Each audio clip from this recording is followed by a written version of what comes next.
Hello, everybody. A very, very warm welcome to all of you to this webinar from GMAT Wiz on understanding the scope and deriving the main point of the passage. So, guys, do let me know where you are attending this webinar from and what are your names? What are you doing currently? Are you preparing for GMAT? Is this your first time? Are you a retaker? It would be wonderful to connect with you guys. So, do let me know where you are listening in on. I can see a lot of you are still joining, yet to join. Yes, let me see who all have joined. I would love to hear from you. So, guys, here's another warm hello from GMAT Wiz to all of you.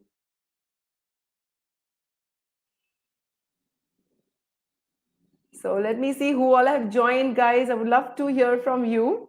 Before I start, hi, Shubham.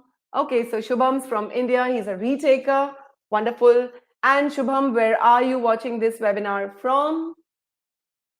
The very fact that all of you here have joined this webinar means you are facing issues related to the main point of the passage.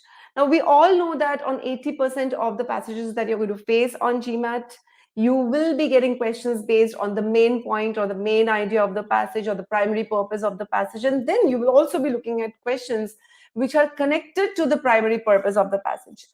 And we are going to talk about how to derive this main point best.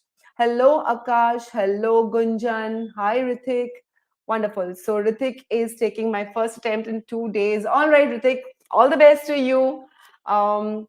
And Akash is giving his second attempt. So wonderful, guys. Very, very nice to have all of you here. Let's get started. So the agenda of today, but before that, a quick introduction about myself, and I'll really make this quick. My name is Sunita, and I'll be your host for this evening. I have been with GMAT Wiz right since its inception. I'm the lead course architect here, and I've mentored thousands of students. I love teaching. I love teaching. That's the best introduction I can give about myself. What are we going to do today? So we are going to, first of all, understand how to read in the most effective manner. Because without reading the passage in the best or in the most effective manner, you will not be able to reach the main point easily. All right. And then, of course, we're going to talk about how to summarize each paragraph so that you can put together all of these summaries and reach the main point. Of course, through all of this, we're going to solve two passages and main points of those two passages and a couple of questions related to the main point. All right. So that's what we're going to do. We're going to solve these 700 level passages. So before I begin on that, and let me see who else have joined here. So I also have Anudeep. Okay. Anudeep is excited to learn the strategies. Yes, Anudeep, I really hope all of you go home today. You take home with you some learning or the other from the session. All right. So here's the thing. Very, very briefly, let me bring up what is the main point. Well, main point is the central idea or the central theme or the topic, the main idea that the author wants to discuss. In fact, the main point is the very purpose why the author is writing a passage for you. Okay. And if you look at the characteristics of the correct answer choice on a main point question, you will realize it has to be a single sentence synopsis of the overall intent of the passage. You will rarely find that it contains, any one single idea or any one single example and stuff, details like those. It covers the entire passage and it is very precise. You will not find unnecessary details a part of the main point answer choice. Okay. Now, how to derive this main point? Now, I'm going to just lay out the steps and then demonstrate each of these steps through the questions that I have in store for all of you. All right. So let's understand. We are saying main point is the motive of the passage, right? Great. Okay. If the motive of the passage is to arrive at the main point, then how is the author going to do it? Well, if you were the author and if you were trying to get across a point to the reader, you would discuss, different aspects of that particular main point, right? So what would you do? Probably you would introduce different points in different paragraphs of the passage, and then all those paragraphs, when you put together, that would be, that is how you would reach the main point. And that is what we're going to do today. We're going to read a paragraph, we're going to summarize it, and then we're going to put together the para summaries and reach the main point. I'll show you exactly how that is done. So guys, are we all ready? Very, very nice to see all of you. Great. So I'm going to bring up the passage here. Now, before that, I mentioned that we were going to use the most effective method of reading a passage, right? We at GMAT Viz call it involved and evolved reading. You really engage with the author's words, all right? And you come out with an evolved understanding of the passage. Here's the first passage, guys. I'm going to give you 4 minutes. Now, 4 minutes is a lot. I'm giving you more time so that you can read this passage well. All right. And what I want all of you to do is try to come up with a single line summary of this passage, beginning with the phrase, the primary purpose of the author is to. I'll bring up the question exactly at the end of 4 minutes. All right. So 4 minutes, all of you have. Do let me know if you guys can see this passage clearly. Can you guys see this passage clearly? I'm just going to mute my cam so that you can see the passage. Is the passage clearly visible to all of you? Do let me know in the chat box, guys. Okay, great. So your time starts now. You have 4 minutes. At the end of 4 minutes, okay, please post your single line summary. And your summary should start something like this. The primary purpose of the author is to. So I'm just posting it in the, okay. You can see it visible on the screen. Your single line summary should start with these words. The primary purpose of the author is to, and then you write down this, the main point and post it. Your 4 minutes starts now. I'm going to mute myself in the meantime. So those of you who've just joined us, we are today going to see how to derive the primary purpose or the main point of the passage.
For those who've just joined us, you need to read this passage and write down a single line summary of this passage. Okay, single line main point of the passage. Okay, and post it in the chat box. Already 1 minute 15 seconds are over. You have another 3 minutes, say 40 seconds left.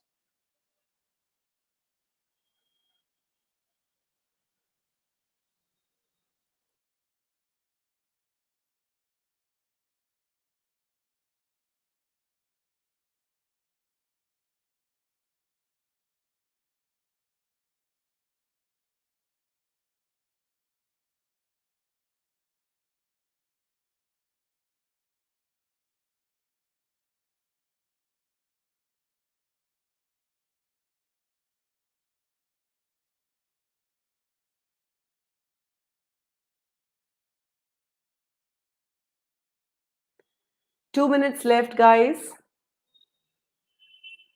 You can start, if you have already finished reading the passage, you can start posting the primary purpose sentence in the chat box.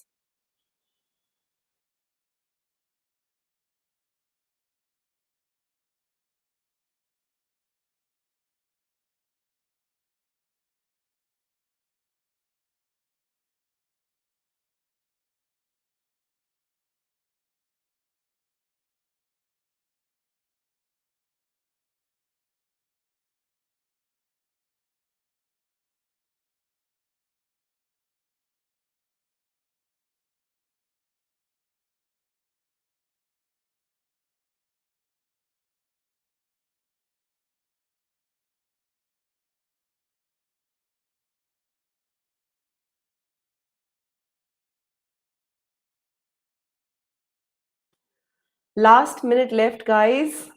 I already have one para summary. Sorry, I already have one primary purpose. Thank you, Gunjan. And I'm looking forward to some more primary purpose sentences from you guys. A lot of you are there. So, yes, waiting for you. Thank you, Anahita, Anuvat.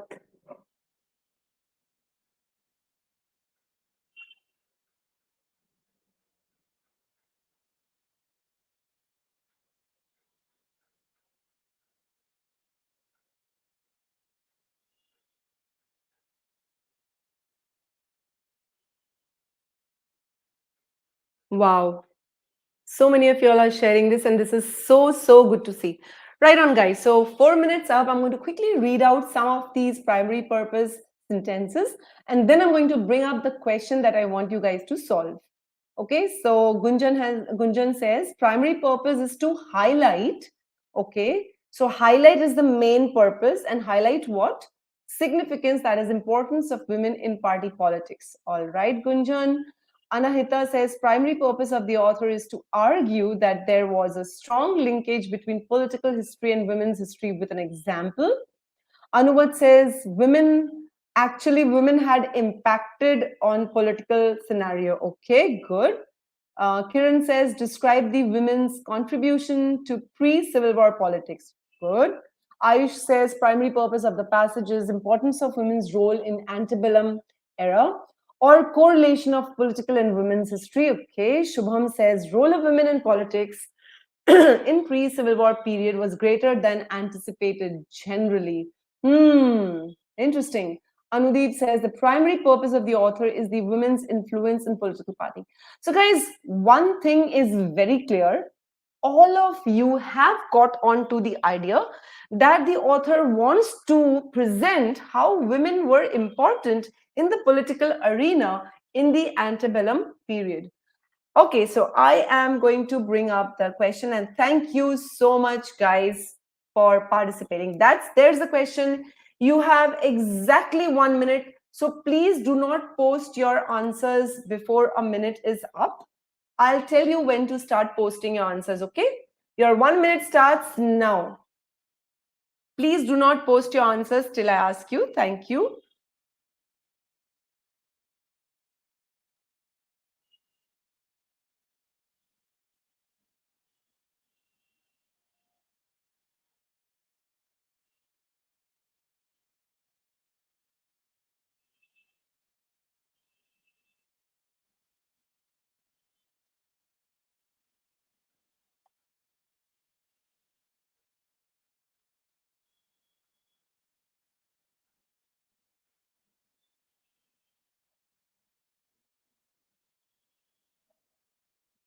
Yes, Ayush, the logo is blocking, I know, but I cannot remove the logo. Let me see if I can request the backend to kind of shift the GMAT club logo a bit. So let me just see if I can bring down the passage. Just a minute.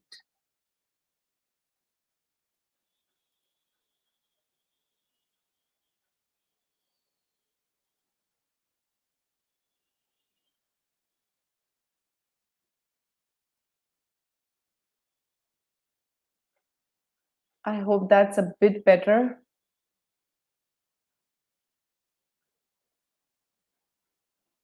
Okay, guys, your time's up. You can start posting your answers.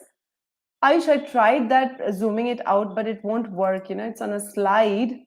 So let me see if I can shift it a bit this side. That should work. Yeah, I think this will work.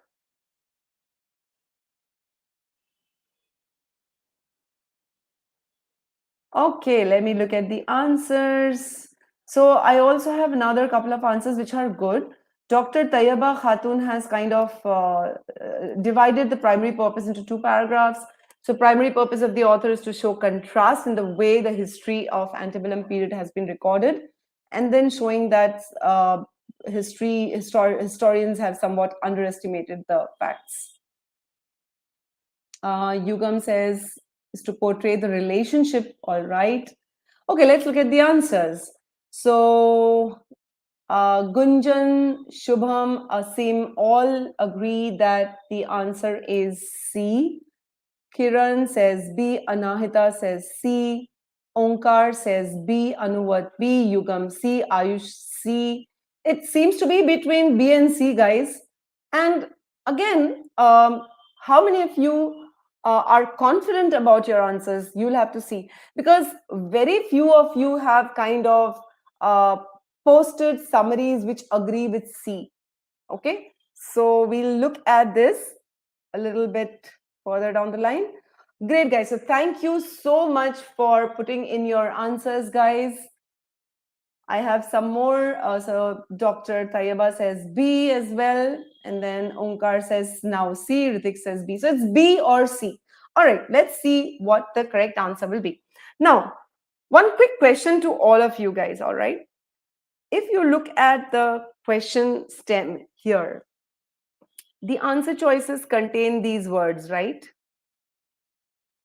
Okay. Now, not exactly in the context of this passage, but in general, do these words confuse you? How many of y'all are confused by these words when you see them in the answer choice, guys? How many of y'all are confused? How many of y'all are confused, guys? You can just answer a yes if you are confused in the chat box. And if you are not confused, absolutely these terms are clear to you, you can say no. So if you are confused, a yes. If you're not confused, no. These words, examine, analyze, evaluate, do they confuse you, or do they all mean the same thing to you? Do they mean different things to you? So primarily my question is, are you confused?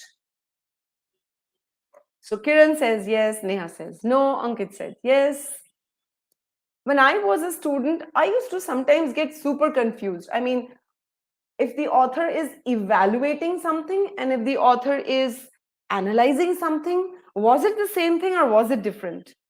If the author was discussing something and the author was arguing something, was it the same or was it different? Right? So Ayush says they are my lifelines. Yes, Ayush, they have started to become my lifeline too. All right, guys. So at GMAT Wiz, we realized that these words and some more might confuse a student at times. Okay. So we teach you, there is a whole lesson dedicated to what we call the confusing words. These are words which are similar, but they have a distinguishable meaning. For example, look at the word describe, analyze, argue, establish. Okay. So what we've done is we have grouped words with similar meaning in one single group, and then, kind of we've created groups. For example, if you look at words such as describe, explain, discuss, present, they all kind of mean the same. Okay. But they are very different from words such as evaluate, assess, examine, analyze, which again within themselves mean the same. All right, so we've kind of grouped these confusing words under different groups, and we have pointed out a discriminating or distinguishing factor between words of these groups. See, what happens is, where does the confusion lie? So you will never be confused between words of the same group. You won't be confused between describe and explain or challenge and question. Okay? But you might be confused between, say, discuss and evaluate, or say, evaluate and challenge. Okay? You might be confused there, or discuss and establish. So, what is the distinguishing factor? Now, here is it. It is, for example, if you look at the words in group 1, okay, now words in group 1 are to be used when the author is giving a lot of details and explanation without really presenting his or her own agreement or disagreement. So, in such cases, the purpose of the author is not to present his or her own opinion. Okay, the purpose is merely to put forward explanations and details. On the other hand, when you look at these words, okay, these words are used when the author wants to put forward his own conclusion after weighing the pros and cons, the goods and the bads, and the advantages and the disadvantages of something, some topic. So clearly the differentiating factor is here you don't have the author's agreement or disagreement, and there you do have the author's conclusion. Then you have these words. These words are used if the author wants to cast a doubt or wants to disagree with somebody or something. Okay? The author wants to raise a doubt, wants to express his disagreement. But if the author wants to express disagreement and remove that doubt, express the doubt and remove the doubt, if the purpose is to remove the doubt, then we would use these kind of words in the answer choice. So a lot of my students have found this categorization very helpful in eliminating some of the answer choices. All right. So yeah, that's there. I'm now going to talk about what we discussed right at the beginning, how to read best. Now, guys, what I am going to demonstrate next is not just with the purpose of deciding the primary purpose, but this reading, the involved and evolved reading, is a trademark of GMAT quiz. And this is something that is very, very useful in reading all passages, any passage for. So I want you guys to give me your kind attention and be patient while I demonstrate this methodology. Okay. Remember, a lot of you would have got this question correct. A lot of you might not have got it correct. All right. But what we are now going to explore is, did you get it right for the right reason? Did you read the passage right, or did you miss something? So, Ayush, author's opinion and author's conclusion is synonymous. Yes. Any opinion is a conclusion. Okay. It could be the author's opinion. It could be a third party opinion. So let's get started, guys. All right. Again, I beg your attention. So please be patient with me while I demonstrate the involved and evolved reading methodology. Here we go. Now, a quick analysis here is you will find that GMAT passages in general do not contain more than 3 or 4 sentences, or at the very best 5 sentences. Okay. And if you look at this paragraph also, you have one sentence from here to here, then you have another from here to here, and another from here to here. So just 3 sentences making up your paragraph. Okay. Anyways, please focus on how I break these sentences into small segments and read them. Please focus on how I correlate one sentence with the other and reach the summary. Okay. Let's get started. The fields of antebellum. So this antebellum basically refers to pre-Civil War. All right. The fields of this pre-Civil War political history. Okay. So there are 2 fields, political history and women's history. These 2 fields use separate sources and they focus on separate issues. Now, I took my time to read this sentence. Why?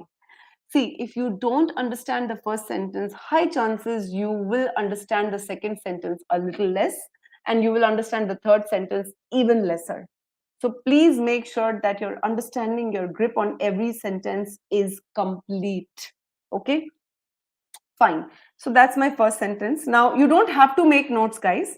This is just for the purposes of clarity, to show you what you need to take away from a sentence.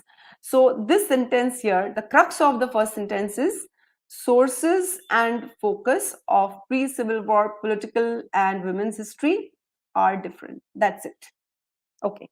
Political historians, all right. So in my head, I'm thinking, okay, now the author is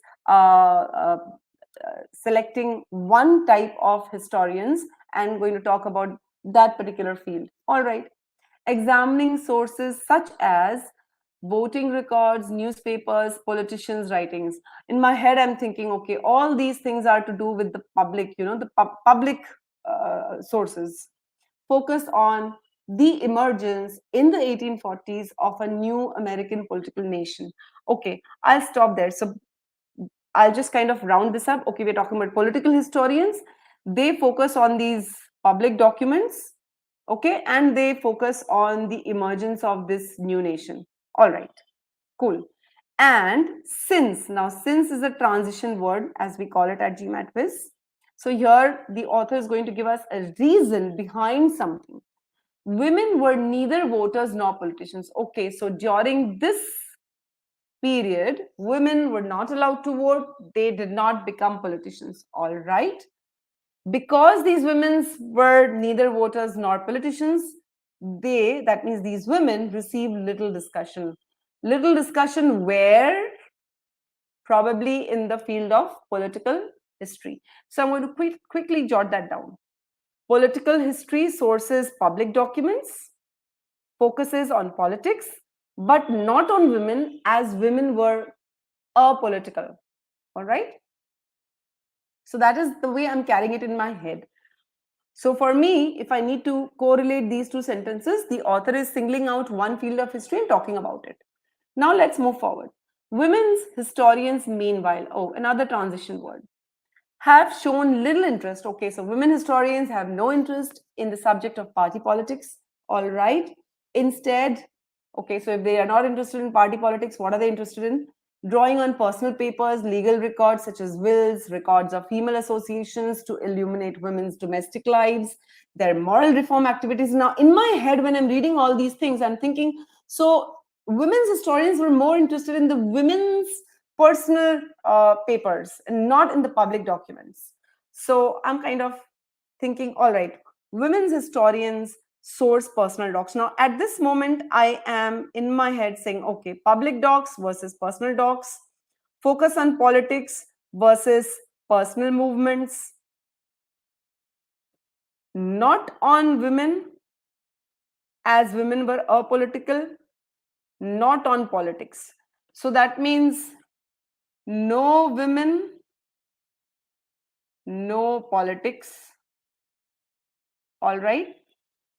If I put all of this together, my summary is both political historians and women historians leave out one aspect. So I already know what they focus on, right? My inference is also to understand what they don't focus on. So they don't focus, these people don't focus on women in politics. These people don't focus on politics, which means very little is written about women and politics. Okay? Women plus politics gets left out. I'm pretty sure that all of you were able to understand what this paragraph was talking about. All of you understood that this paragraph was talking about the contrast between political history and women's history. But I bet that very few of you thought like this. And this is what will differentiate you from somebody who gets a below 700 and somebody who gets above 700. All right. You need to differentiate yourself. So guys, I couldn't see your comments so far. So guys, is this clear so far? Is this clear so far? How many of y'all are enjoying this? Because this is really going to change your reading and comprehension, your scores, your accuracy amazingly. Let me know, guys. Are you enjoying this session? Are you enjoying this involved in evolved reading. Your responses are my, tonic.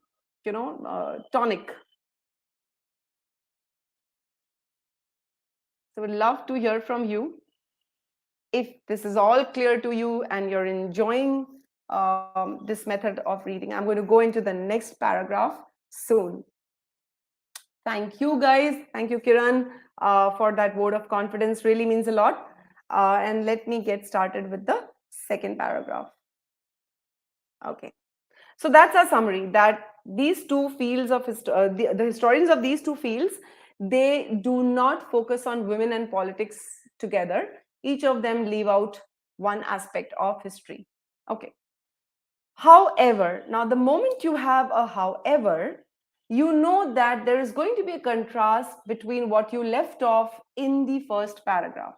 So, in the first paragraph, the idea was none of these historians really spoke about women and politics together. However, so despite the fact that different politicians focused on different things, most historians have underestimated.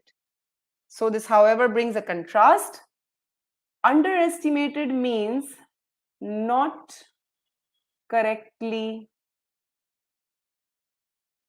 hold on a second, not correctly estimated. All right. The extent means the scope, significance means importance of women's political allegiance. If you don't know the meaning of allegiance, don't worry. At GMAT Wiz, we tell you to look at the context to understand the meaning of a word, and we will wait for that to come up. Now, who is stating this sentence? Since nobody is attributed, it means it is the author's opinion, and the author believes that majority of the historians have downplayed women's role in politics. Okay, none of them have, like most of them have not understood how important women were in politics in the antebellum period. And then the author gives an example. Now, whenever you have an example, always correlate it with the context there and then. Don't wait for a question to come up and then you'll go back to the passage and again read up. All right. So clearly here the author is giving you an example to show how most historians have underestimated the importance of women. Women were important, but historians have underestimated that importance. To show that, the author is giving an example here. What is the example? Let's read. In the presidential election campaigns of the 1840s, the Virginia Whig Party strove to win the allegiance of Virginia's women. Now, what does the word allegiance mean? If you are a party, if you're trying to win the allegiance of the women, you're trying to win the support, right? You're trying to win their loyalty. So the context tells you allegiance means loyalty. All right. So that means in the 1840s, the Virginia Whig Party was inviting these women to the rallies.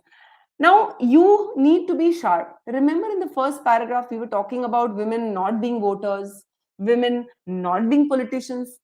Did you wonder why these women were invited to the rallies if they were not even going to vote, if they were not even going to be politicians? Let's read on. According to the Whig propaganda, women who turned out at the party's rallies gathered information. Okay, so this was the reason women were invited, although they were themselves not voters. These women would gather information, and this information enabled these women to mold party loyal families. Okay, so the women would visit the rally, would listen to the speech, would go home and would make their families become loyal to that party. So gathered information, reminded men of moral values that transcended party loyalty, and conferred moral standing on the party. So these are the three things that women did, and that is why they were invited, which means these political parties understood the importance of women, although the historians did not. Okay.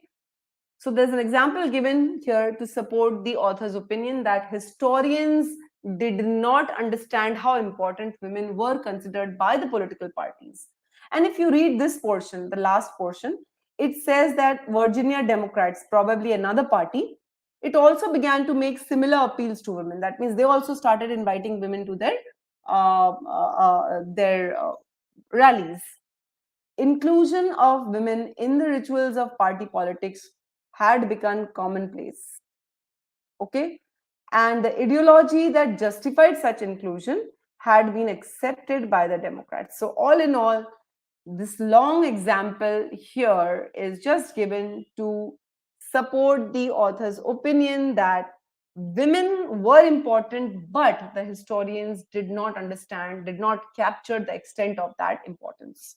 So, if I summarize this paragraph, we are basically saying although, so from the however, I am borrowing the although women played an important role in politics, so this is the author's opinion here, in the antebellum period, most historians have downplayed that role. This is the purpose of this paragraph. All right.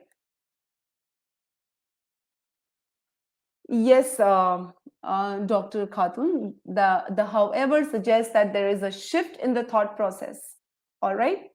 Great. Now I'm going to show you. So I'm sure so far all of you have understood.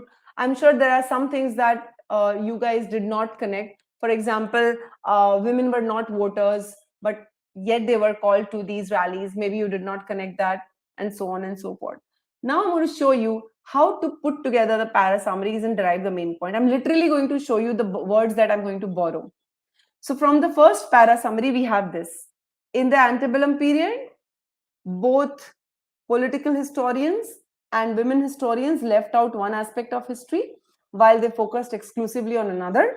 So, very little got written about women's political engagement. And from the second paragraph, I have it that although women played an important role in politics, most historians downplay that role.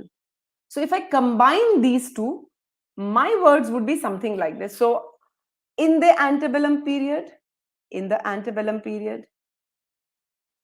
political historians and women historians left out one aspect. If I look at this part, I'm saying different historians have focused differently on women's political involvement. So this part I am borrowing from the first paragraph. Okay. And then the but, which comes from this paragraph here. By and large, they have downplayed that role. So this part is coming from here. I have done it very, very graphically because a lot of you struggle. I have students coming and telling me in my private tutoring sessions. These are one-on-one sessions that I take place, and even in my live session batches, which we hold over the weekends, students tell me in person that, I'm able to derive the para summary sometimes, but I'm not able to combine the para summaries. So this here is a very, very graphical explanation of how I am combining the para summaries. So guys, do let me know if this is clear to all of you. Your opinions are very, very valuable. So do let me know if this is all clear to you. Just a yes will be good enough. And then I will quickly discuss the question. So do let me know if you are very clear about the process. If you want to know more about the process, guys, what I'll do is I'll share the link to the free trial version of the course. Okay. You can see the link to the free trial version of the course right there on the screen. That's the link to the free trial version of the course. If you're interested, if you are not a GMAT student and you would like to know more about the course, more about the methodologies for SC, CR, and RC, you can use that link to avail of the free trial version of the course. All right, great. Okay, let me continue. So thank you so much, all of you, Neha, Anahita, Ayush, Yugam, Kiran, Dr. Tayyaba. Thank you so much. So let me now get started with this main point in my mind, I'm now going to analyze the question that all of you answered. So most of you were between B or C. Okay. Let's now see whether you eliminated the incorrect choices for the right reason, whether you chose the correct option for the right reason. I'll tell you exactly how I choose the correct option. So this is there in my head. The primary purpose of the passage as a whole for me is to to show that different historians have focused differently on women's political involvement, but by and large they have downplayed that role, and I will shortlist the answer which comes as close as possible to this. So is the primary purpose of the passage as a whole to examine something? Well, the author is not uh, you know uh, not, let's say, examining the pros and cons and the advantages and disadvantages. So examine is quite the wrong word here. Moreover, is the author examining the tactics of the political parties? That was just an example. All right. So A is definitely not the correct answer. Limited in scope means this is talking only about the example, and examine is not the correct word. So that's the reason for ruling out this choice. A is out, nobody marked A. A lot of you marked B. Now, let's focus on, is the primary purpose of the author to establish anything? Now, remember, we use the word establish there where the author raises a doubt and eliminates that doubt. Here, the author is not raising a doubt. The author is clearly stating that historians have not captured this correctly. Okay? So, there is no doubt that the author raises, and then, he establishes something else. So establish is the wrong word. He's not trying to prove anything. Moreover, does the passage talk about the effect of women's involvement? There is only one line about the effect of the women's involvement. Okay, here is the effect. Gathered information. This part is the effect of women's involvement. This one line, and this is just a part of the example. So this is also incorrect, right? This is also incorrect. B is not the answer because the purpose of the author is not to prove how much women were involved. Okay, that is not the purpose of the author. The purpose of the author is to tell us that historians did not correctly understand the involvement. So B is incorrect. Let's see C. The primary purpose of the passage is to present. So, okay, the author definitely is presenting a point of view here. In short, let's see. Present a deficiency in the study. Now, a deficiency here could correspond to this part where the historians have not correctly captured the significance of women's involvement. So I'm going to put this on hold. Definitely, we're talking about a deficiency in the study of a particular historical period. Yes, we're talking about the antebellum period. So I just put this on hold, but I'm not very convinced, honestly. But this is how I solve. Rather than selecting something just because it is familiar and eliminating something just because it is unfamiliar, I focus on the meaning of the answer choices. So to me, A and B were definitely incorrect. C is a little close to the way I have framed my primary purpose, all right? But it's not absolutely the same. So I'll keep that on hold. Is the primary purpose of the author to analyze anything? Again, examine, analyze are not the correct words. Is he analyzing the methodologies? That was just kind of in the first paragraph, he was talking about the focus and the source being different. If at all, we can call that methodologies, but it is definitely not the primary purpose of the passage.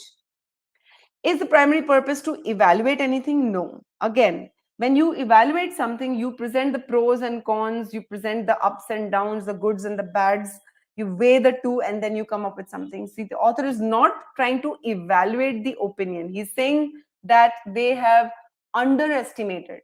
We're not talking about what the historians believe, but we are talking about what they have captured. All right. So E is also not the answer. So the correct answer, the closest to my understanding of the central idea, is C, which is the correct answer. So a lot of you got this right. And those who marked B, you need to understand where you went wrong. Now, the next question that I'm going to bring up, all right, is to do with this passage only. Okay, and you will realize that if you get the main point correct, oftentimes you can get the other questions regarding related to the the author's opinion correct also, because the main purpose is the author's opinion, and again, a lot of questions related to the author's opinion will also be aligned with the main purpose. So here's the question. I'm going to give you 1.5 minutes, because you might want to look at the passage once again. Let me see if I can kind of reduce the logo part. I know the logo is covering this, so let me just take a look if I can reduce this.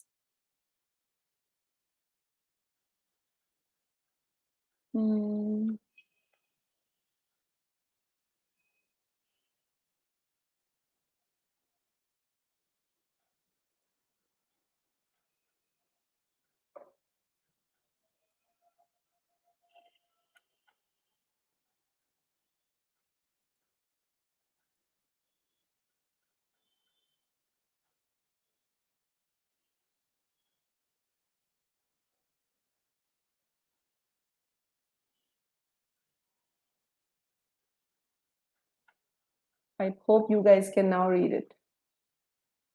So I'll tell you when to start posting your answers, guys. Till then, please bear with me.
All right, guys, you can start posting your answers.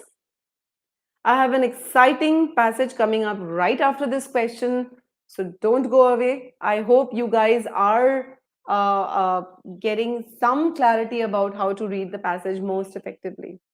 So Neha has already given an answer. Let me wait for some more answers.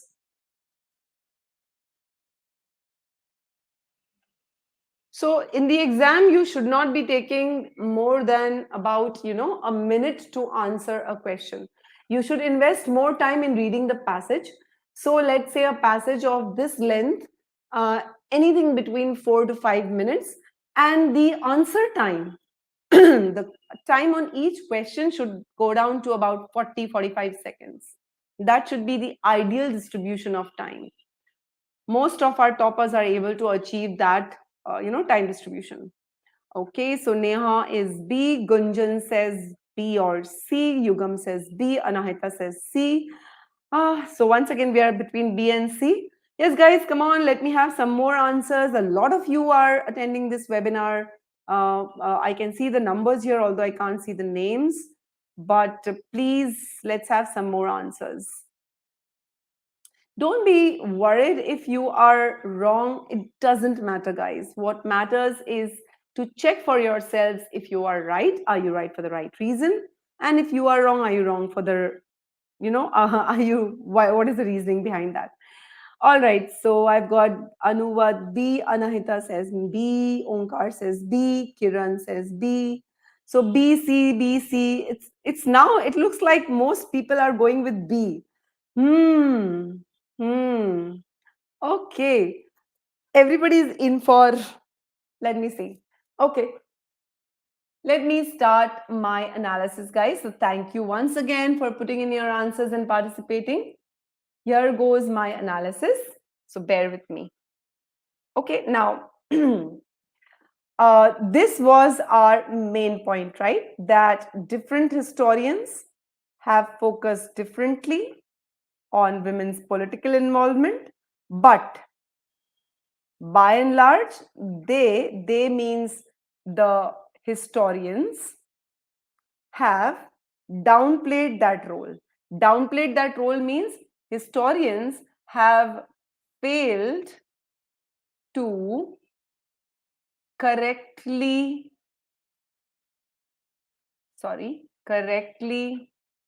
estimate that role.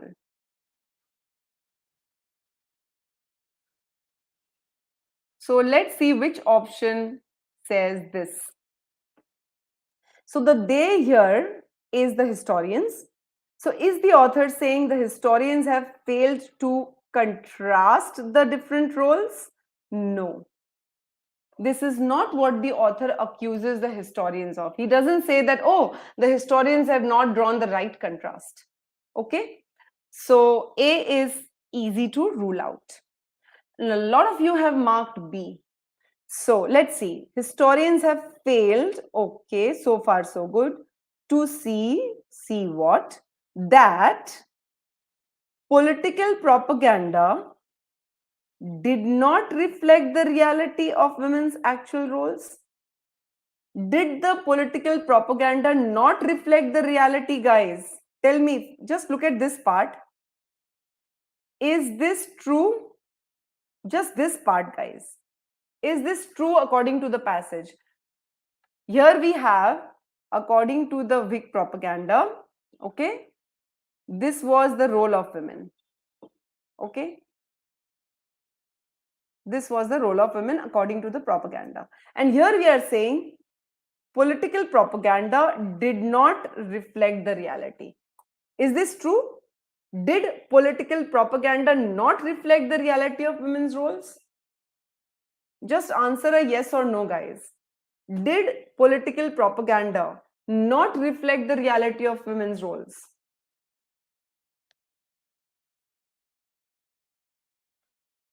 Did political propaganda not reflect the reality?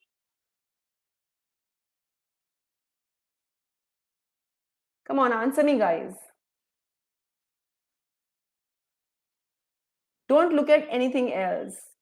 Just answer me. Did the propaganda not reflect the reality of the roles?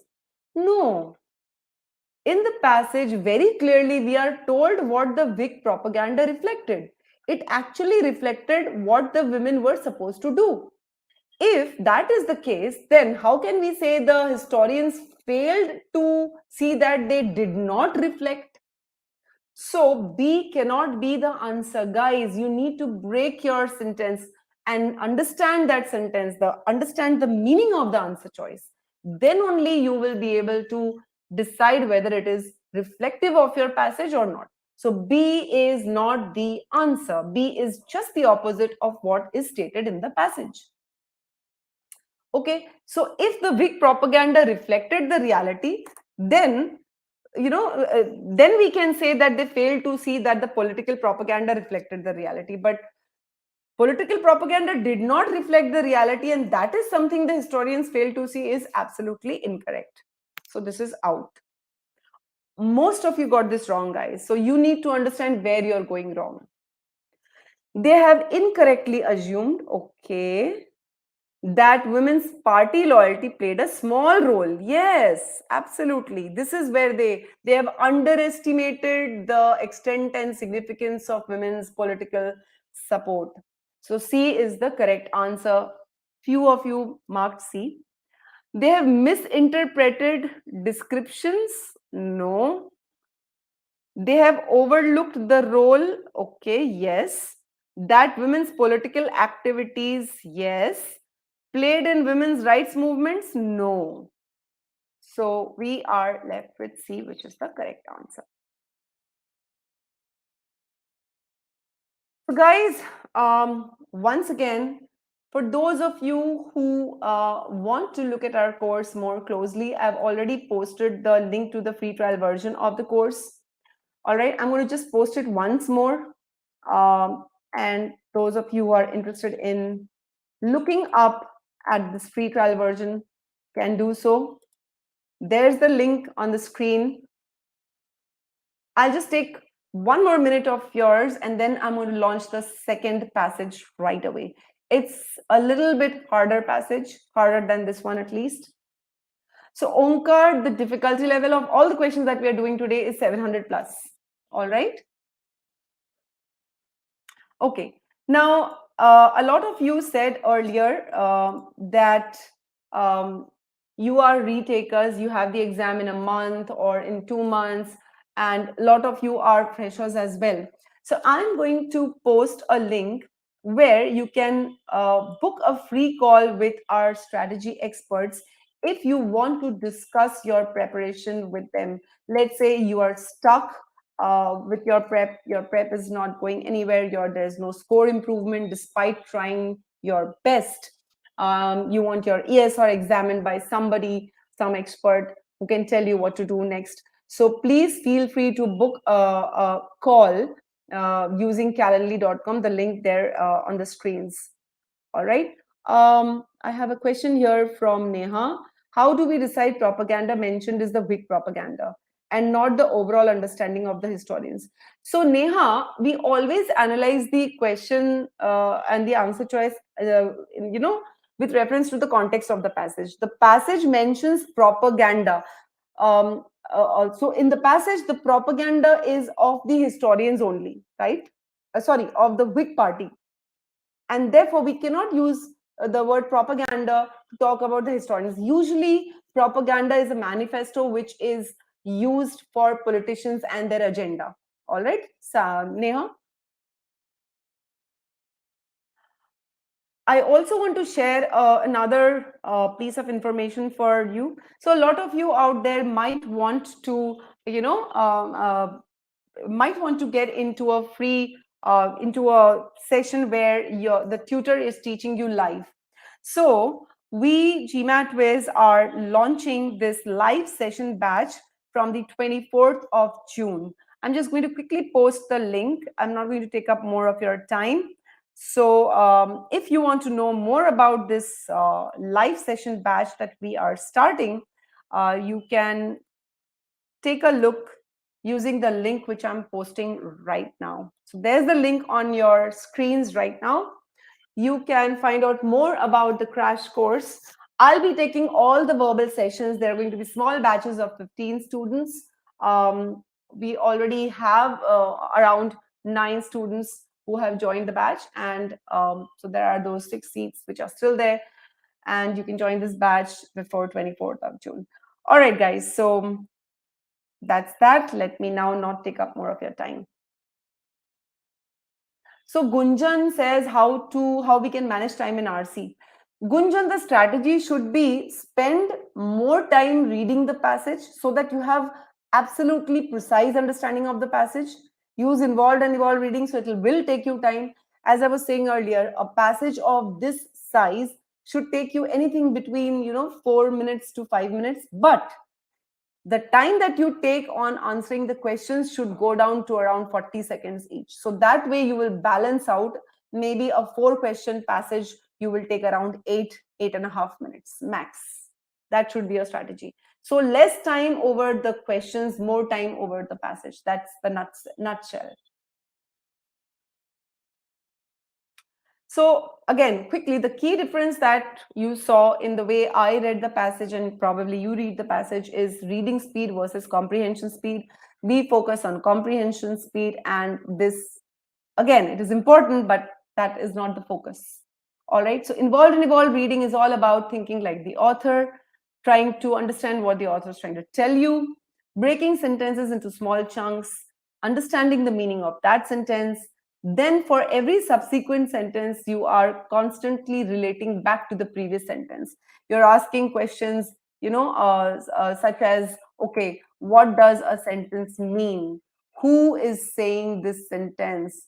Why is the author stating this? The 3 W's, I call them. Okay. And then you use transition words and conjunctions to correlate the sentences and form a para summary. Okay, so you need to build the right skills for getting to this level, where you should break the sentence, how you should take care of complex words, making note of what are facts, what are opinions, whose opinion, author's opinion, third party opinion, and therefore understanding the intent of the passage. So we dedicate over 10 hours to this skill building. Nobody does this. Okay. And we put it across through small videos. You've already seen a sample of the confusing words, similar samples you have for purpose, the opinions and transition words and all of those. Anyway, so here's your second passage, guys. Let me readjust so that the logo does not. So, Dave, can you suggest some free resources where I can read more passages? Yes, Dave, I will definitely put that up while you guys are reading this passage. So, I'm definitely going to do that. Give me a moment to readjust, resize this passage so that the logo does not bother you guys. Again, I'm going to give you guys 5 minutes to read this passage. Now you have 5 minutes, guys. So please utilize that time well. Dave, I'll just post the different sources in a moment, but get started on reading this passage. Go ahead, guys.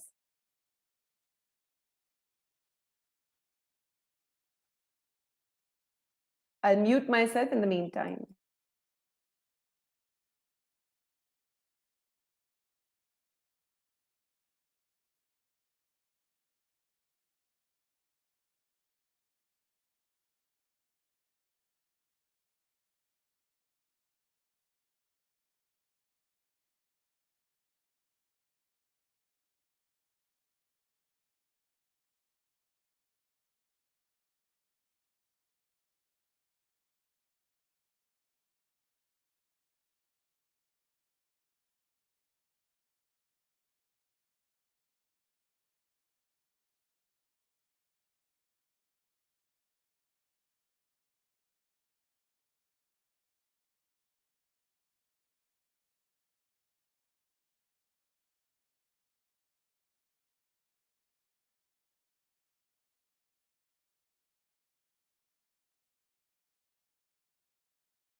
You have 4 minutes left, guys.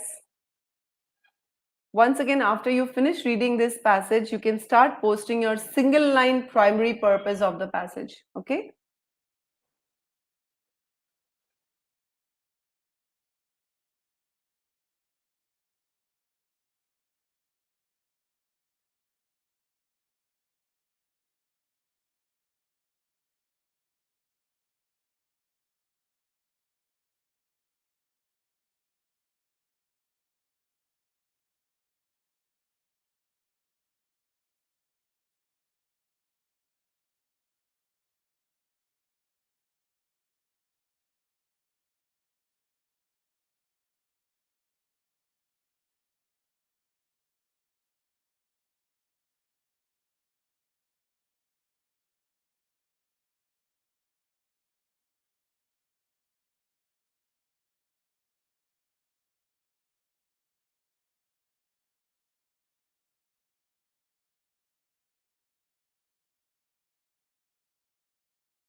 1 minute left for 4 minutes to get over.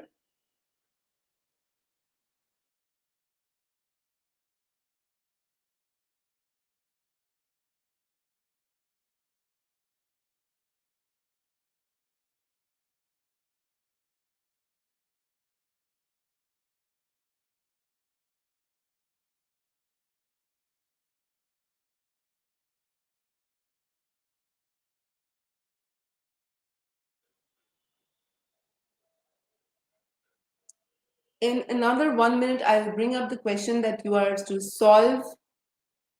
You can start putting in your single line primary purpose sentence in the chat box, guys.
Okay, guys, time up.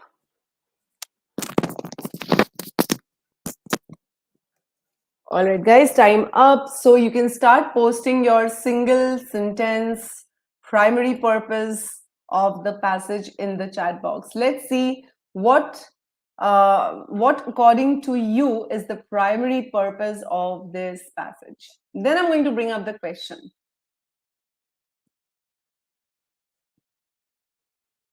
It's a good chance for each of you to find out if you are reading in the right direction, if you are connecting in the right manner, if you are able to draw the right correlation between the two paragraphs to understand the primary purpose.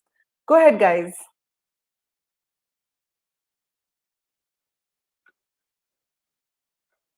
Please put in your answers. You can start the answer by saying the primary purpose of the passage or the author is to.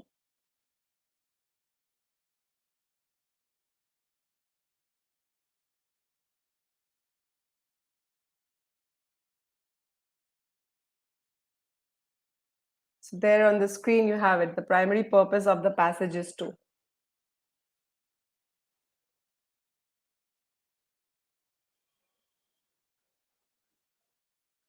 Come on, guys. Ayush, Kiran, Shubham, Akash, Kunjan, Ritik, Anudeep, Yugam, Anahita, Anuvat, Kiran, Dr. Tayyaba, Asim, Omkar.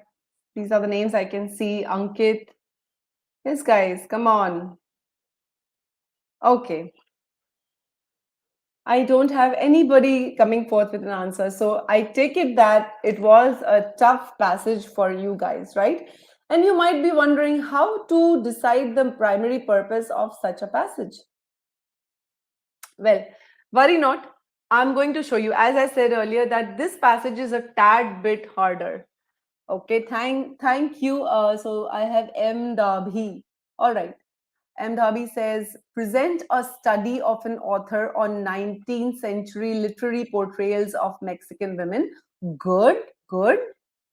Although, is the purpose just to present a study or anything else? But good, that's a very good start. Manan says, primary purpose of the passage is to depict the 19th century perception of Hispanic women and the effect of it. That means the effect of the perception in the period. Okay. Yugam says the primary purpose of the passage is to depict the role of Mexican American women in a certain period.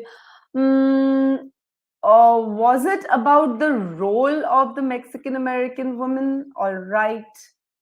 Um, Dr. Tayeba says primary purpose is how male non Hispanic authors viewed women in the 19th century and how they portrayed women with their own agenda.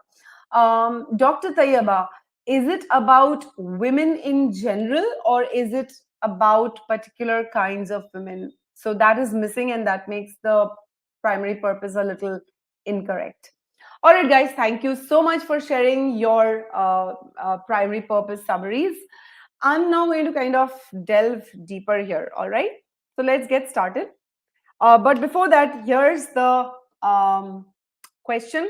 And you have exactly 1 minute to answer this question. So your time starts now, guys.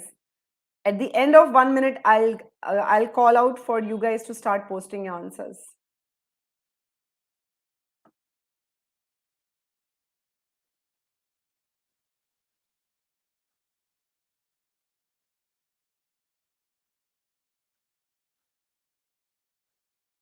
45 seconds left.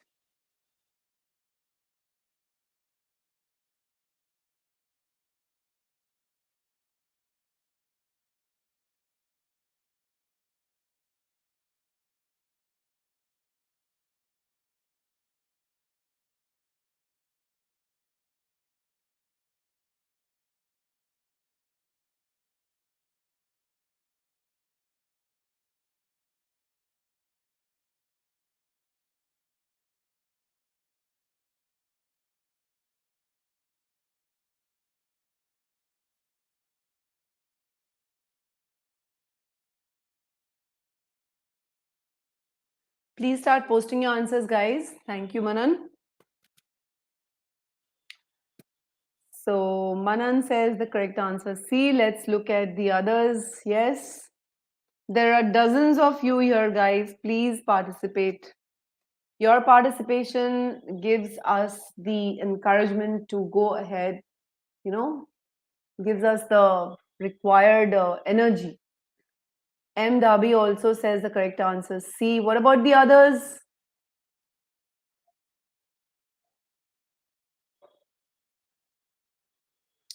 Anahita says E. Okay, good. Kiran also says E, but okay, there's a question mark there. Dr. Tayeba says C or E. Okay. Thank you so much, guys. Yes, some more would be really welcome. I mean, there are so many of you here. And really, your participation, as I keep saying, is the encouragement that, we need. All right. In the interests of time, so let me get ahead with the explanation here. Thank you, Asim. Okay, Manan says you have the minimum requirement for the word dozens.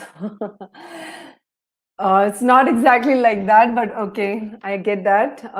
Manan. Onkar says stuck in CNE. All right, guys. I won't trouble you further. So let's get started with the understanding. Again, this is a slightly tougher passage to understand. And you'll realize in a moment why I'm saying it's a tougher passage to understand. All right.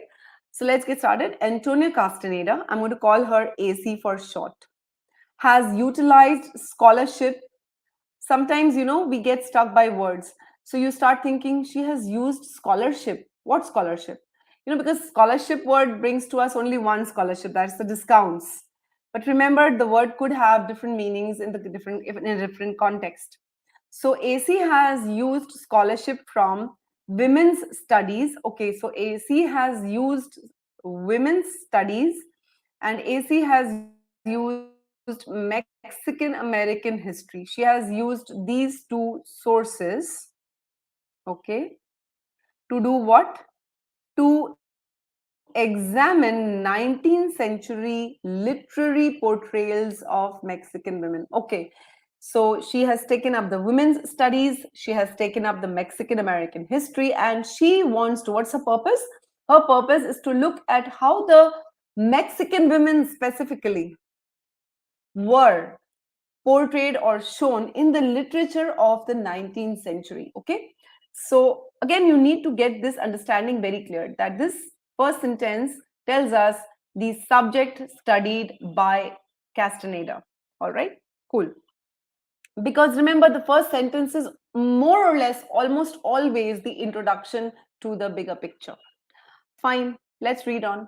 As Castaneda notes, so now we are going to be told what she has found by studying all of these.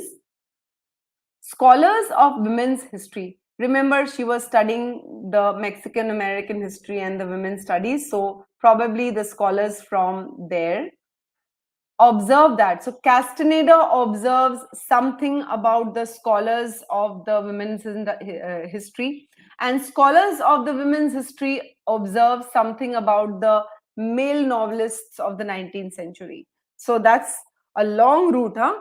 AC notes something about the scholars, and scholars note something about the male novelists. So what do these male novelists do? They define women solely in their domestic roles of wife and mother. Now, you might ask me, Sunita, how did you jump from male novelist to this part? See, this portion, let me remove the rest so that you can. Okay. Understand the structure of the sentence. You have male novelists of the period, and then between commas, between the two dashes, you have extra information about that period. This is a period where women's traditional economic role in home-based agriculture. So women were involved in home-based agriculture. They were probably involved financially in that home-based agriculture. This financial involvement was put at risk by the factory based industrial economy. So, this is the period, the 19th century is a period where there was a transition to factory based economy and women's economic role was threatened. So, the male novelists of this period, they define women only in their domestic roles. This is what Castaneda has noted. Okay. Maybe, this is because women were mostly then engaged in their economic role was threatened, so they were probably highlighting the domestic roles rather than the economic roles. So that's how you break the sentence and read, because this is a long sentence. It starts here and it ends here. That's a long sentence. So if you don't break it and don't read it the right way, you're not going to get the right information. Castaneda finds that. So again, we're going to talk about Castaneda's findings. All right. In fact, this entire paragraph is about what Castaneda studied and what she found out. So she studied how the Mexican women were portrayed in 19th century literature. She found out women. Now remember here, women is not Mexican women, it is just women in general. So women in general, they were portrayed only in their domestic role. And you're trying to understand, okay, she was studying Mexican women and here we are talking about only women. Have patience, guys, have patience. Let's read on. Castaneda finds that during the same period that saw non-Hispanic women. Now, if you don't know what's Hispanic, don't panic at this moment. Okay? Read on. This is the same period that saw non-Hispanic women being economically displaced by industrialization. So, this is a repetition of what we've already read. So, during the same period when these non-Hispanic women were being economically displaced, Hispanic law protected the economic position of Californianas, and the Californianas are Mexican women. So if Hispanic law is protecting the Mexican women, then non-Hispanic means non-Mexican. So now we have a subset. So the superset is, women, and then a subset is Hispanic women, and then you have non-Hispanic women. All right, and we are saying the Hispanic women were economically protected, but the non-Hispanic women were not. So the Mexican women were protected by Mexican laws, protected in terms of their inheritance rights, their property rights, but the non-Hispanic, that means the non-Mexican women, did not enjoy such privileges. So I hope you got this understanding, this clarity. Anyways, so AC is finally noting a difference between Mexican women and non-Mexican women. And it's important to understand this because remember, she is trying to understand the portrayal of Mexican women.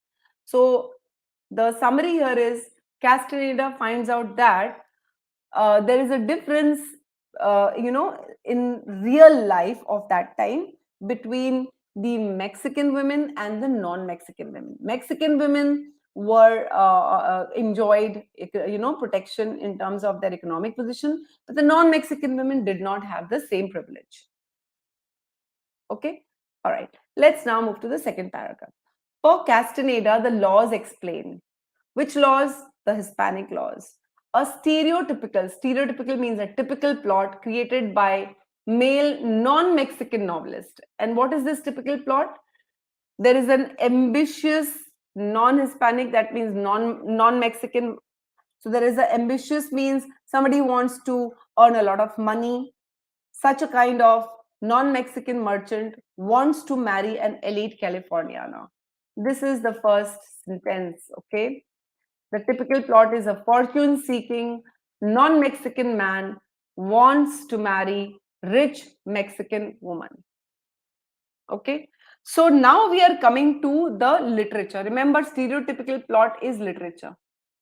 And the first paragraph was about Castaneda, who desiring to study how the Mexican women were portrayed in literature. So here we are talking about a typical plot, and in the typical plot, the elite Californiana, that is the rich Mexican woman, is shown as the object of desire. Somebody wants to marry her. Who wants to marry her?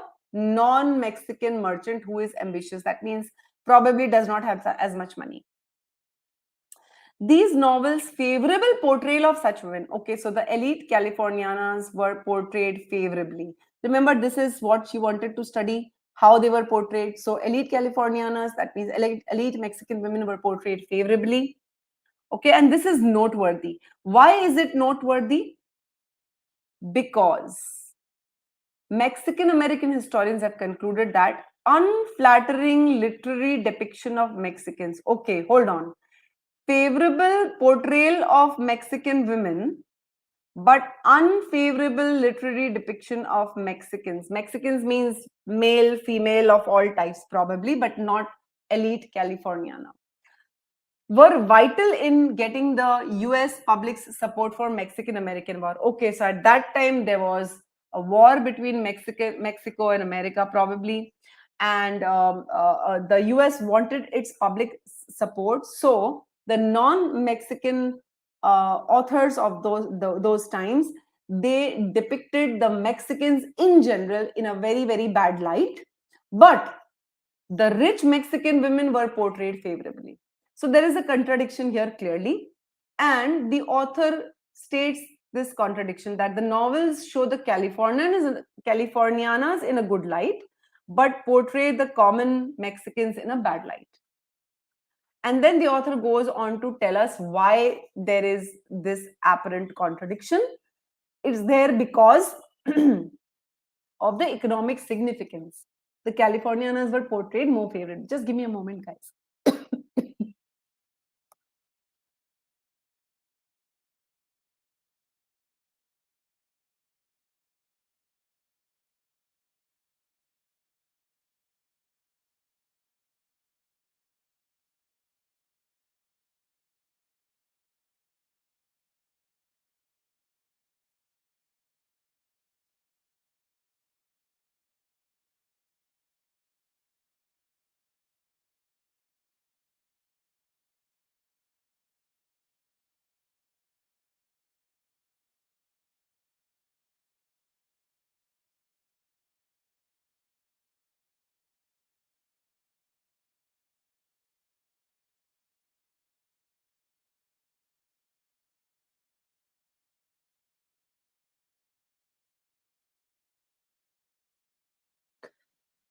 Sorry, guys.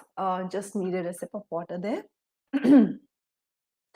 So here, the last sentence, the author tells us the reason these Californianas were portrayed favorably, but the others of the same nationality were portrayed less favorably. So the reason is given behind the contradiction. So the purpose of this paragraph is to explain why the non-Hispanic writers typically portrayed the rich Mexican women in California favorably. But at the same time, they portrayed other Mexicans unfavorably. So these are the two para summaries that we have made. Okay, and now I'm going to show you how I will join these two and bring up, the main point. Rahul, I know the logo is taking up too much of a space, but right now I hope this is better. So let me show you how I'm going to merge this. Remember, the first paragraph is about Castaneda examines how Mexican women of 19th century were portrayed in the literature of that time. That's the crux. And here we are talking about explains why rich Mexican women in California were portrayed favorably. Okay. So this is, if I bring the together, bring the two together. From here, I'm saying, so the purpose seems to be to explain how the Mexican women were portrayed favorably in the novels, right? That's the main point. The author wants to explain why the Mexican women were portrayed in a certain manner in the literature of that time. Is this clear, guys? Now, I want you guys to take a look at how I brought this together. So from the first para, I borrowed the idea that Castaneda wanted to examine how the Mexican women of 19th century were portrayed. And from the second para, I've borrowed the idea that these Mexican women were portrayed favorably. Okay, the ones who had money, the rich Californianas, were portrayed favorably. The other Mexicans were portrayed unfavorably. All right. And with that, now we are going to look at our primary purpose. So I'm just going to rearrange so that the logo doesn't disturb you while we discuss this. Just give me a moment, guys. I know the logo's been disturbing you a lot, so I just want to make sure that the logo does not disturb you. I hope I can do this. Okay, I think now we are good to go. All right. So let's see. The question is primary purpose of the passage is to. All right. And just once again, quickly, the answers that I had gotten, I'm just going to quite remind everybody of that, is it was mostly between C or E. All right. All the answers that I had got were between C and E. You're welcome, Rahul. I'm sorry I couldn't do it earlier. So let's get started. Primary purpose of the passage. So again, I'll just mark it that you guys are between C and E. And look at a primary purpose, explains how and why rich Mexican women in California came to be portrayed in a favorable manner in the novels. This is, according to me, the primary purpose. Trace historical influences. Now, are there any historical influences mentioned in the passage?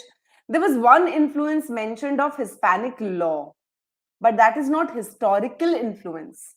Okay. And you could talk about the Mexican American War being the historical influence, all right, but then it was not the influence on the depiction of Mexican Americans. It was about okay, it was about Mexicans who did not have money and Mexican rich women. All right. So the passage is mostly about these Mexican women, how they were portrayed, not about how the Mexican Americans were portrayed. So A is out. B, explain. Okay, so nothing wrong with the word explain. I too have chosen the word explain. How research in history has been affected. Now, this is not mentioned anywhere. All right, so this is totally out of scope and nobody's marked this. Describe, all right, so explain and describe are pretty similar. The historical origins means how something started, all right, of a literary stereotype. Now, out of all these, this I'm like putting a question mark. Are we really talking about the historical origins? Well, we are talking about how the particular, novels of those times, why they started portraying the rich Mexican women in a favorable manner. But I have my reservations about that. However, this is something which I find very common with my answer. Typically portrayed, right? Okay, explain how and why they are typically portrayed. So I'm going to keep C on hold. Discuss, all right, goes with explain, describe, discuss. Ways, does the author discuss ways anywhere? I don't think so. In which writers have sought to critique a dominant culture. Nah, this is all crap. So this is again absolutely out of scope. Is the author evaluating anything here? No. Please remember, evaluate means to validate, to identify if something is right or wrong. And for that, usually people present both sides of the coin and then they evaluate. So, where is the debate, guys? Is there a debate in the passage? Is there any debate in the passage? There is no debate in the passage. Okay, about the literary stereotype. The author says there was a stereotype, and in other, other novels, Mexicans were portrayed badly, but in certain novels, Mexican women who had money were portrayed well. So there is no debate here, and therefore E is also out. Correct answer is C. So for those of you who marked E, look at me how I am dividing my answer choice into small segments and understanding those small segments and then choosing my correct option. Don't fall for familiar words.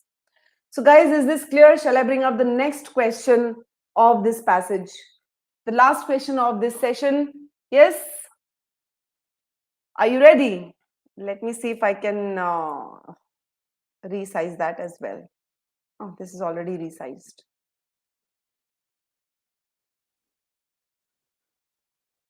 So let me bring up. Guys, shall I bring up the next question? Are you ready? Okay.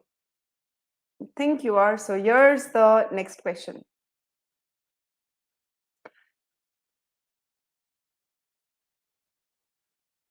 Now, yes, the apparent contradiction question. Let's see if you can remember from the passage. Suppose you don't have the passage there in front of you. Try to see if you can answer from your understanding of the passage. What was the apparent contradiction about? I have already discussed that with you. So go ahead, you have 1 minute. See if you can come up with the answer. You can start posting your answers the moment 1 minute is up.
All right, I already have some answers. So let me see.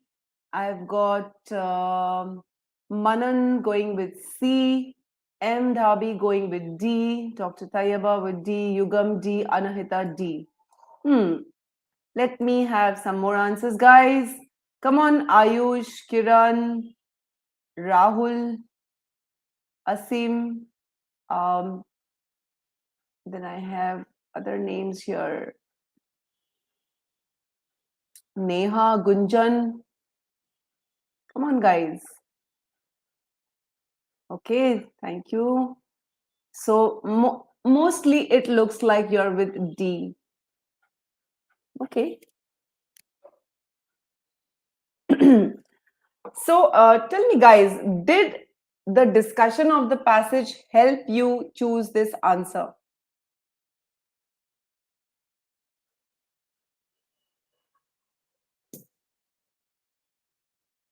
Very good, guys. So most of you have got this correct. The question says apparent contradiction refers to the discrepancy between which two parties? So the description is between Californianas.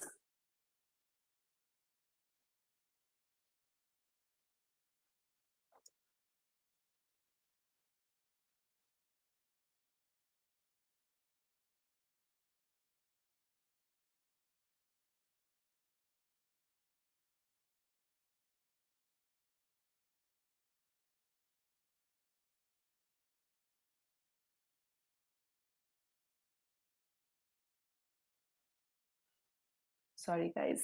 So the discrepancy is between Californianas on one hand versus others of the same nationality. And that answer is given only in D. Literary depiction of elite Californianas versus literary depiction of other Mexican individuals.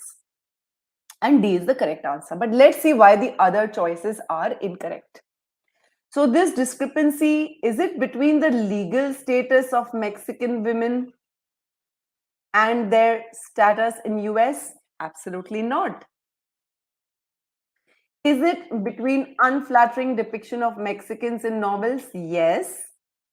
But is it between the actual public sentiment? No. So B is like half true and half untrue. So B is also out. Existence of many marriages between Californianas and non-Hispanic merchants and the strictures. There are no strictures mentioned anywhere. So I think a lot of you may not have understood this question stem properly. Because if you understand the question stem, it's clearly the contradiction is between the Californianas' favorable portrayal and the unfavorable portrayal of other Mexicans. The passage does not talk about anywhere about the description of Californiana's privileged lives and actual circumstances. So this is totally out. So guys, that brings us to the end of today's session. And I really hope it was very, very useful for you. Stricture, Dave, basically means limitations, rules, regulations. So, Manan, the contradiction is not in relation to war causing the issue. If you refer to this paragraph here, look at the last sentence. This is the apparent contradiction and the explanation. Again, favorable portrayal of such women, unflattering literary depiction of Mexicans. All right.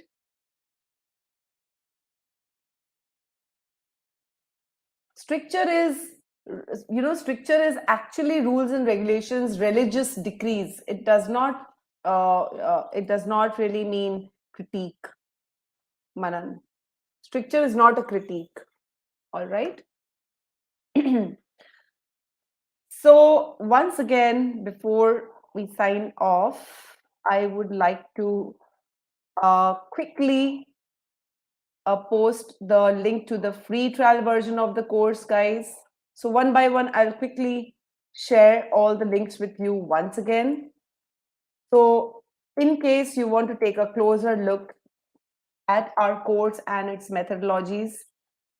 There on the screen, you have the link. You can try out the free trial version of the course. Number one. Number two, if you are, either you're thinking of starting your prep or you have already started, but you feel you are not making any progress, you want to talk to experts, then I'm going to give you the link,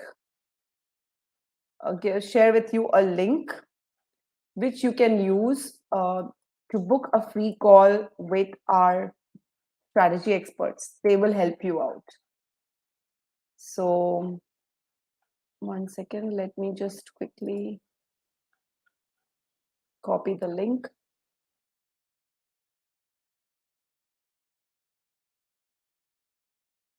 Okay.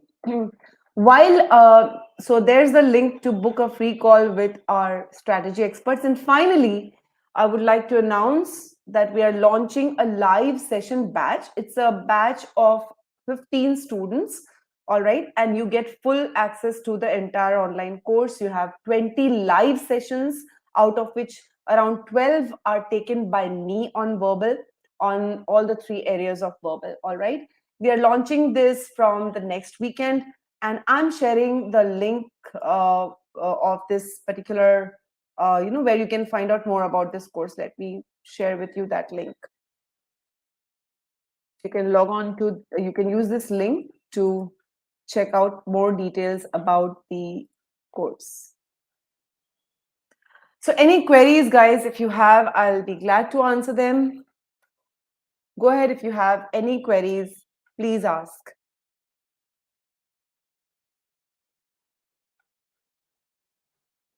Yes, guys, I would be glad to answer your queries. Any queries that you might have.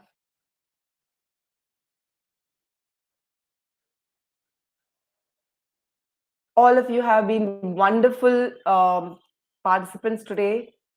Your answers gave me the encouragement to go on, honestly, guys. Otherwise, it gets, it's a little difficult to just talk to a blank screen. So it's your responses that keep us, motivated. Any suggestions you have, any queries, anything that you want to know, I'll be glad to help out. So Dave, you had asked for links to free resources. I mentioned a few earlier on.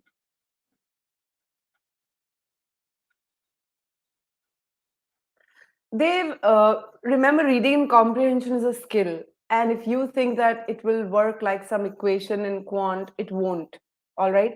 More than in any rules and regulations, it's a skill to be able to join two, three different pieces of information and understand something. So have patience with yourself. Go slow, build that skill for yourself.